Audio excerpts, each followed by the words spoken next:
Hello everyone and welcome to the Autopedia channel. In today's video we are diving into the crash test results of the 2024 Dacia Duster, recently evaluated by the Euro NCAP. The Duster managed only 3-star ratings, so let's break down what this rating means and how the Duster performed in different safety tests.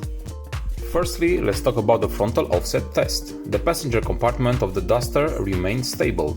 Dummy readings showed good protection for the knees and femur of both the driver and passenger.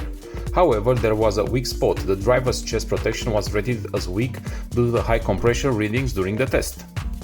When it comes to the full width rigid barrier test, the results were mixed. The chest protection for both the driver and rear passenger were rated as marginal, again based on the dummy compression readings. In the side impact test, the 2024 Duster scored maximum points in both the side barrier test and the more severe side pole impact test, with good protection for all critical body areas. However, things took a downturn in far side impact protection. Dacia did not provide sufficient evidence to show how well the Duster controls excursions. That's the extent to which the body is thrown to the other side of the vehicle in the far side impact. Additionally, the Duster lacks of countermeasure to mitigate head-to-head contact between front seats occupants, leading to a poor rating in this area.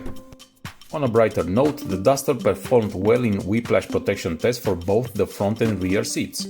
The advanced e-call system, which alerts emergency services in the event of a crash, and a system to prevent secondary impacts after a collision are noteworthy safety features. To wrap it up, the 2024 Dacia Duster shows strong points in the side impact protection and whiplash prevention, but falls short in areas like chest protection and frontal impacts and far side impact protection. So what do you think about the Duster's crash test performance? Let us know in the comment section below. And with that being said, thank you very much for watching our video till the end, and till the next one, please stay safe.